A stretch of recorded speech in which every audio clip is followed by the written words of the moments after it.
Sa mahigit 2 dekada ko na sa larangan ng dokumentaryo, nasusubaybayan ko ang paglipas ng mga taon sa buhay ng aking mga nakakasalamuha. Isa sa kanila, si Aliyah Maclit. Para saan ba yung cane? Bakit ka nagkikane? Para hindi ako maumpog. Ano yun? Hindi, may dumaan na nagbibisikleta. May anak ka lalaki? Ako? Oo. Oo. Alon? Oo, pangalan niya Alon. Mag-play kaya kami? Oh, gusto mo? Mm-mm. Saan tayo pupunta? Ha? Ipinanganak na bulag si Aliyah. Ngunit madilim man ang kanyang mundo, puno naman ng sigla at liwanag ang kanyang buhay. 5 taon siya noong makilala ko. Nagkasabay lang kami sa isang biyahe noong taong 2007.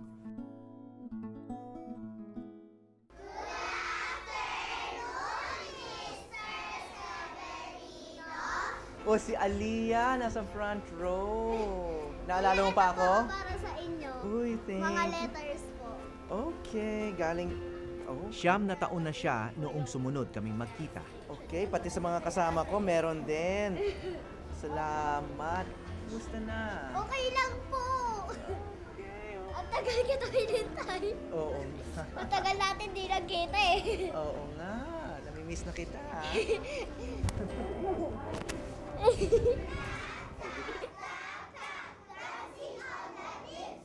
Inilaban ng kanyang yumaong ina na si Fina na mailagay si Aliyah sa isang regular na paaralan. Hindi naging hadlang ang kanyang pagkakaiba para magtagumpay sa klase ng puro mag-aaral na nakakakita. Ngunit sa isang lipunan na kaunti lang ang serbisyo at pagkakataon para sa mga may kapansanan, hanggang saan maaring mangarap si Aliyah.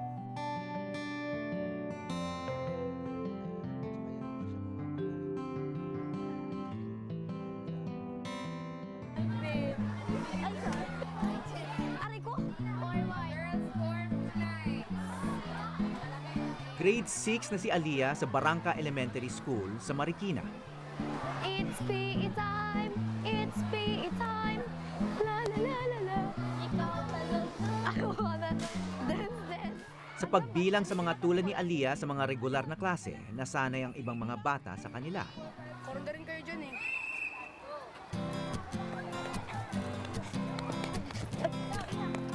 Wait lang, Aliyah! At naisasali pa kahit sa PE.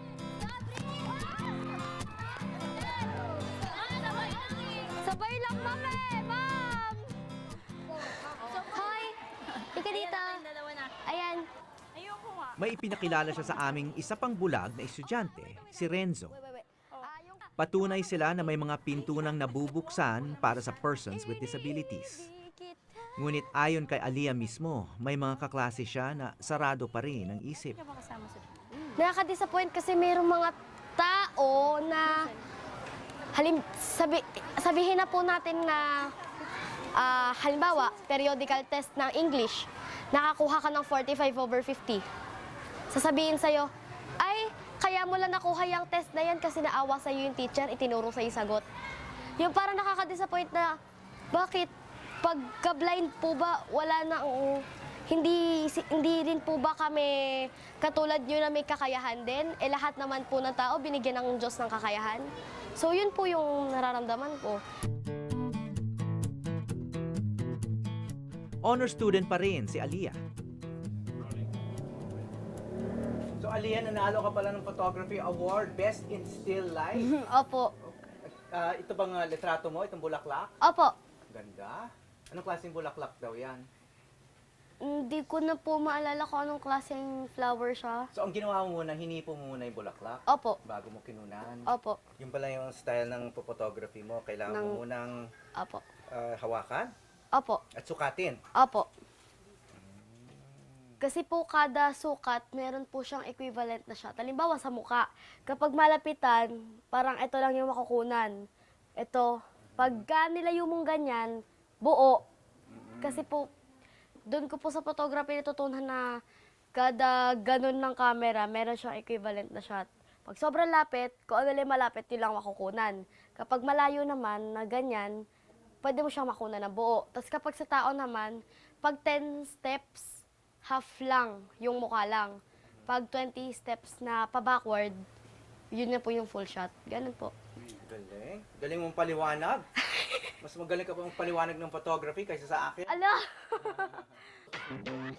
Maya-maya ipinakita sa akin ni Aliyah kung paano kumukuha ng litrato ang katulad niyang bulag. 1, 2, pa bebe!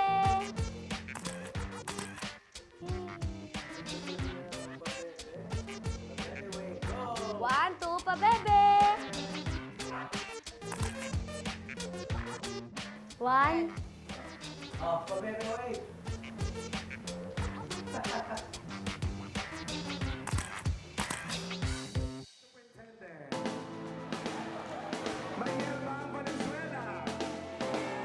I believe in the profession of journalism. I believe in the profession of the journalism. 13 anyos na si Aliyah. Natutuklasan na niya ang kanyang mga kayang gawin, ang kanyang mga angking galing.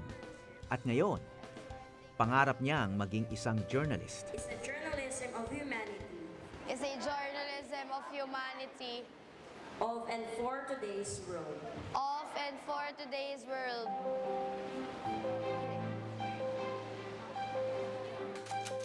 Paano niya kaya ito maisa sa katuparan?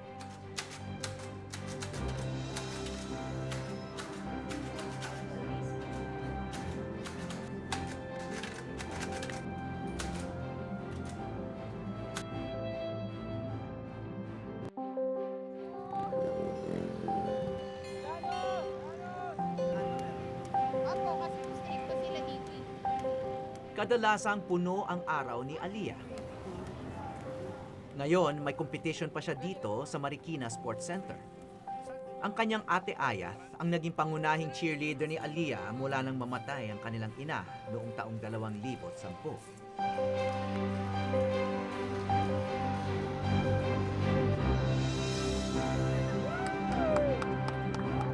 Sumali si Aliyah sa palarong panlunsod sa kategorya ng PWD at nagkamit na siya ng gintong medalya para sa shot put.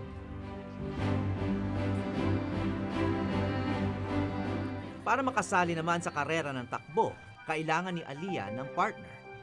Sa hapong yon, ang 12 anyos na si Lendel ang gumabay sa kanya. Diretso, diretso, diretso. Dito, dito, diretso. Diretso.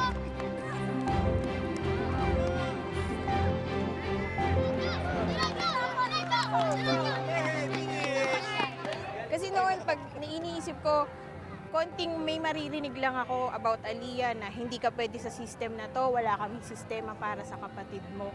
Iiyakan ko yon dati. Babasagin namin yung walang sistema. Hindi pwedeng walang sistema. Kasi ang iniisip ko po, andito na si Aliyah. So kung walang nag-e-exist na sistema, kakatok kami para bigyan nyo kami ng chance.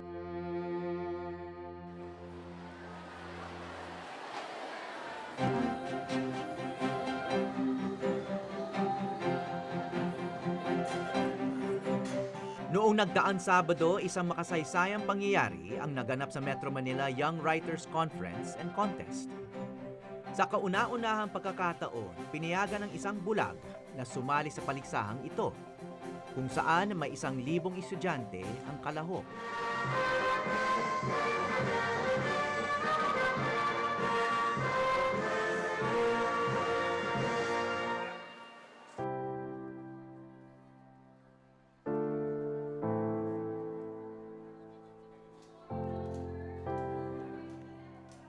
Uy! I'd like you to...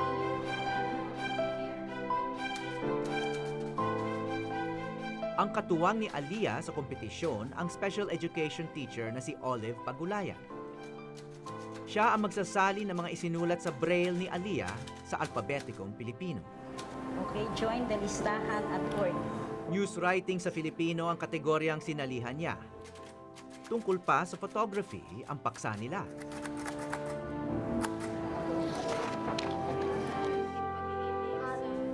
At po yan, at Gmail. Yan. Ito, ma'am.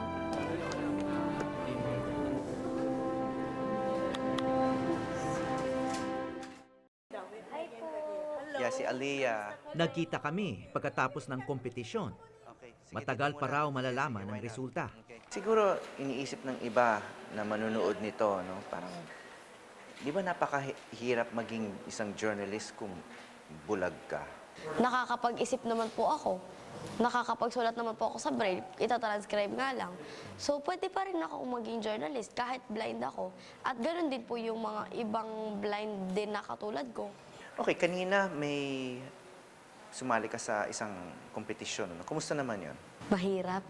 Sobrang hirap po kasi merong detalye. Kaso walang English yung detalye, Filipino journalist po ako. So, isa yun sa mga naging mahirap. Tapos wala pa siyang kabali-balita, walang verb, walang ano. So, kasi yung isang napaka-importanting bahagi ng journalism, yung pag-i-interview. No? Opo. Yung makikinig ka, magtatanong ka, tapos mag-notes ka o mag-document ka, magre-record ka. Paano mo ginagawa yun? Ninonotes ko lang po siya sa braille kasi wala po kasi akong photographer, wala din akong recorder. So, mahirap pero kailangan. Gaano kahirap ba yung mag-notes sa Braille? Masakit sa kamay. Tapos, minsan kasi kapag ka nag-interview ka, depende rin kasi yun sa nagsasalita. So, hindi lahat ng sagot niya masusundan mo. Kaya mag-iisip ka na lang ng shortcut.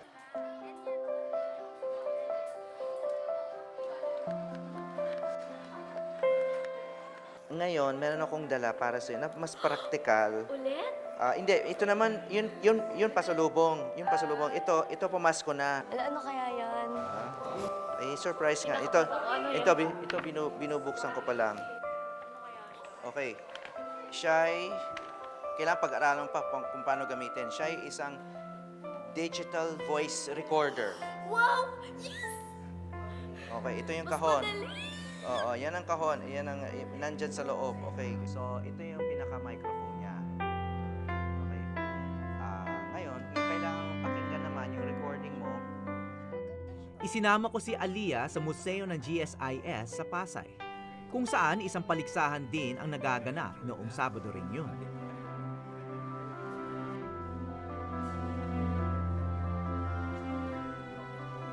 Ang taunang art competition ng Art Association of the Philippines.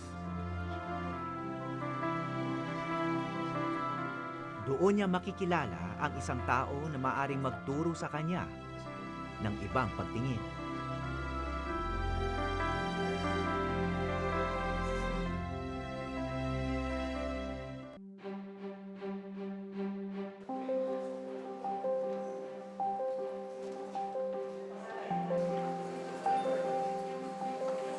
Sa visual arts, meron bang kayang maranasan ng mga bulag? Malalaman ngayon ang tatlo sa pinakatanyag na eskultor ng bansa na mga hurado ngayon ng pambansang kompetisyon ng art sa museo ng GSIS. papakilala namin si Aliyah. Aliyah, si Mr. Sajid Imaw.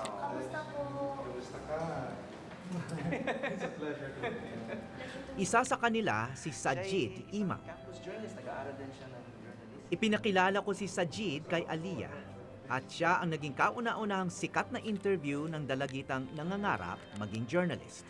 Sa tingin niyo po ba, para sa isang blind na bata or tao, paano po ba niya ma-appreciate yung art? Alam mo, yung art kasi ngayon, yung sculpture nga ang kaiba dyan parang, di ba kayo hinihipon nyo yung pinag-aaralan, hinihipon nyo yung mukha ng tao na Opo. lapis nyo. Ganon din ang sculpture, pwede mo hipuin, three-dimensional siya. So nakikita mo yung, nai-imagine mo kung ano yung ano. Kasi alam mo, kahit ako kahit ilang beses na ako gumagawa ng trabaho ko, nagsisimula palagi ang trabaho ko sa imagination. Sa imagination. Oo, Tapos, dinadrawing niyo pa po ba yun sa papel?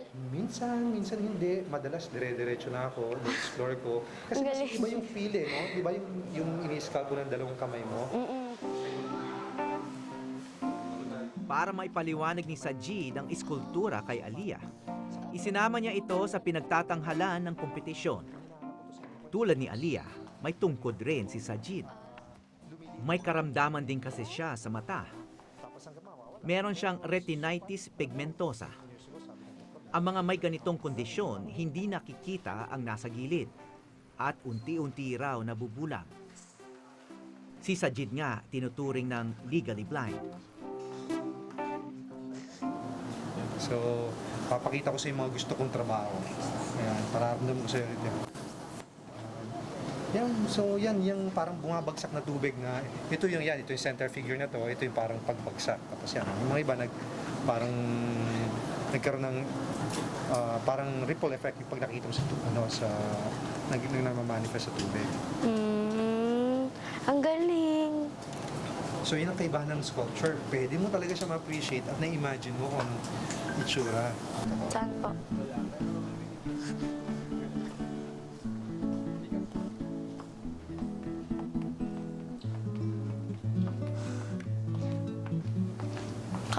Kayo po may gawa niyan?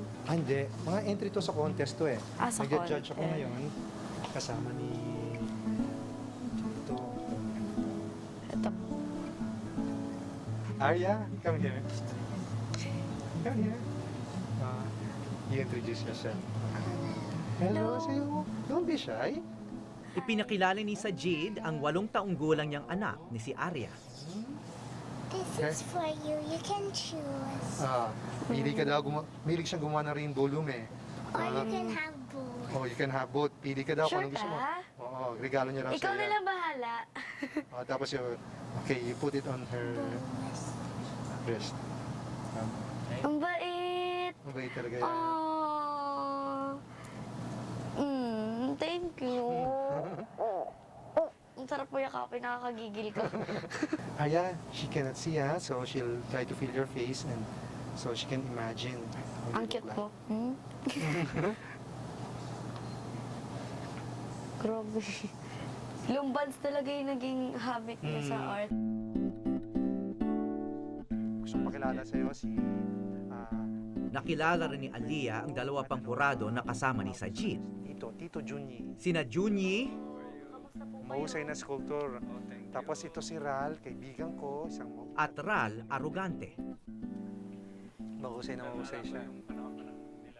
Tila kinakapari ng mga artist kung paano ipaparanas kay Aliyah ang mga obra. Ito yung perception na ginagawa natin na actually, Maganda tayo siya. tayo. Sa tingin ko, napakahirap nitong gawin. Kung ito yung gagawin mo. Are you through with that? Dito tayo. Para pakita niya ang diferensya. Take your time. Huwag kang mamadali. Try to visualize it. Ito naman, mas simple siya kaysa dun sa nauna. Oh, good point.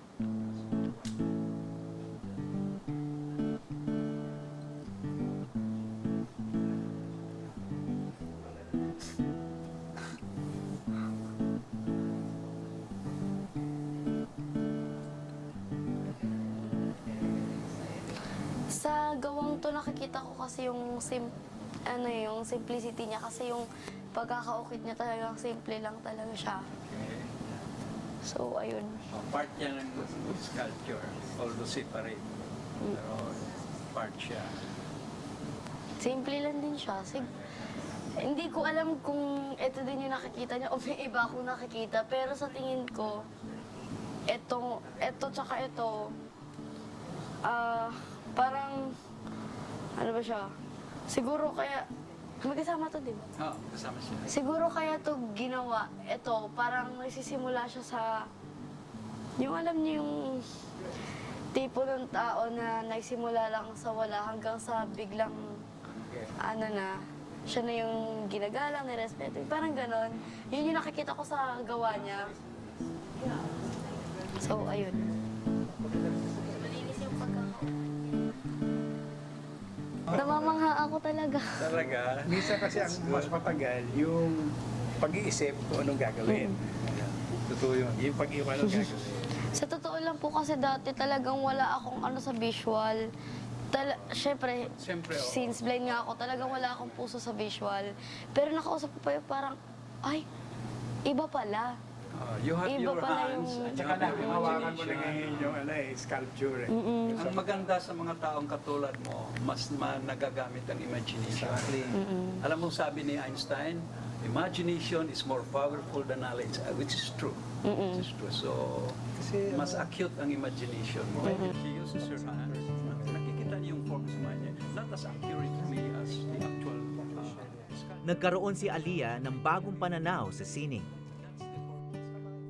Si Sajid, ang visual artist na lumalabo na ang paningin. Ano naman ang natuklasan?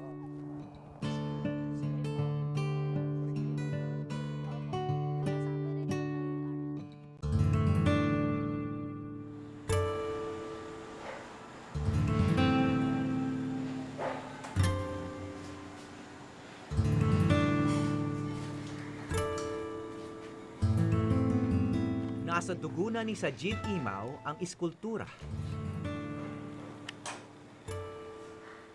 Ang yumao niyang ama na si Abdul Mari Imaw ay naging national artist para sa iskultura at pagpipinta.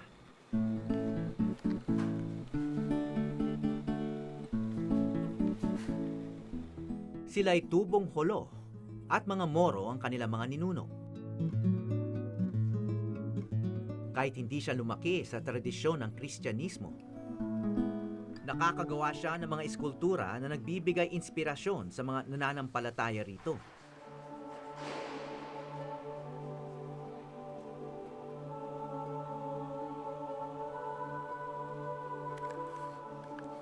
Tulad na lang ng krus na ito sa Church of the Jesus sa loob ng Ateneo de Manila University.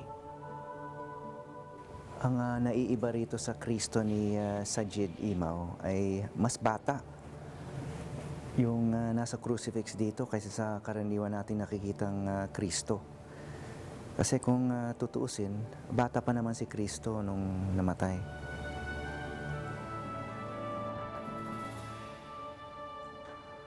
Public art ang kadalasang ginagawa ni Sajid. ang consideration ko kasi, ang lahat ng mga sculptures, palaging nakalagay sa pedestal. Kung naka-pedestal, okay nakasabit sa malakan, tapos o kaya bawal ng hawakan. Gusto ko yung very accessible. So ginawa ko yung for Bonifacio na parang siyang playground. So walang excuse yung administration na hindi kayo pwedeng pumasok. So it's basically a playground. So children are supposed to touch and play with it. So tulad nito, you can sit down, no? Yeah, actually, kabisado ko yung lugar ko eh. Kasi sanay ka naman. Pag ano lang, Kundi dahil sa tungkod ni Sajid, hindi mahalata na may problema siya sa paningin.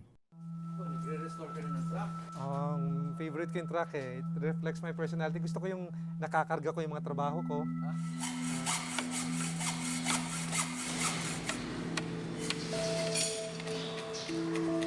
Carbon copy. Yeah. These are actually ano eh. 2 dekada na ang lumipas mula nang siya ang ma-diagnose na may retinitis pigmentosa. Nabangga talaga ako kasi ang nangyayari minsan pagtatawid ka, tapos yung mga iba sakay nagmamadali, ikaw nakita mo nagmamadali yung mga tao. So ako yung nakikita ko immediately in front ko na tao, tumatakbo. So ako nang bibilisan ko, hindi ko makita may parating na sakyan. Tatamaan ako. So nagagalit sila. Hindi ko rin alam na may diferensya ako noon. Ganito lang ang nakikita ni Sajid ngayon. May shin guard. Magaling ako shin guard pero At maaring darating ang araw na tuluyan na siyang mabubulag. So may scars ka ngayon dyan? Sa ano? ito yung mga scars ko. Oh my gosh. So, marami yan kasi both legs kasi yan. So ano kadalasan na nangyayari dyan sa... Pag may kunyari sa shop ako or sa pag naglalakad ako tapos may binago ko na look, kunyari nagbaba kami ng rebulto. Tapos yung assistant ko naglagay sa iba, hindi ko nakita yan. Tatama na kagad ako yan. So sugat siya talaga? Mga sugat sa mga Malalim. malalim siya kasi pag tumama talaga dahil mabilis ako maglakad, nagkakasugat siya. So parehong binti. Parehong binti yan. Pag naghilom siya, nagkakaroon siya ng peklat, hindi siya nawawala eh. So, ito yung nag-remind din sa akin na may diferensya ako. Hindi pa nag-aaral magbasa ng Braille si Sajid.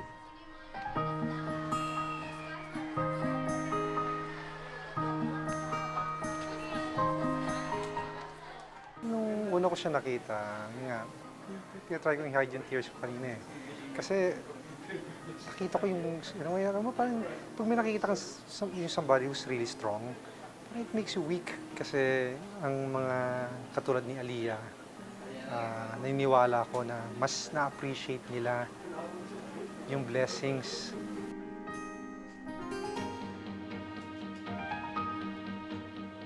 Mas nakikita nila yung blessings. Hindi katulad ng mga taong yung ordinary na nakakakita ng maganda, hindi nila na-appreciate.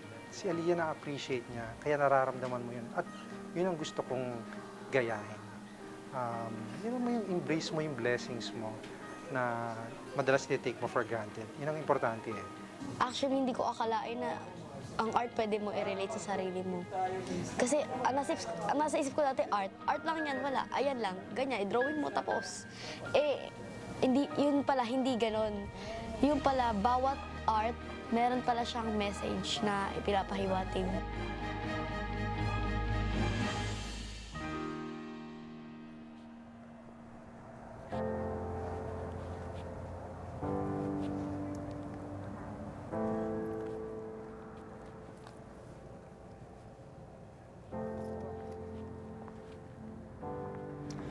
Tuwing nagpupunta ako rito sa campus ng Ateneo, hindi ako umaalis hindi ako dumadaan dito sa statwa ng aking tokayo, si Father Horacio de la Costa.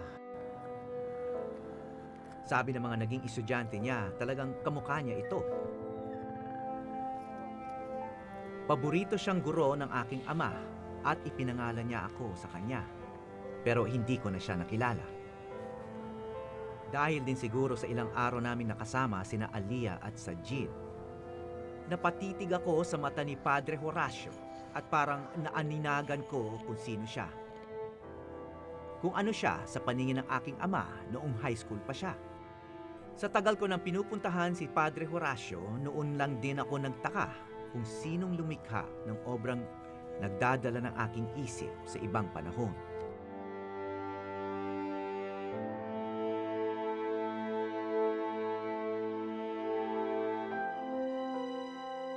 Ako po si Howie Severino at ito ang Eyewitness.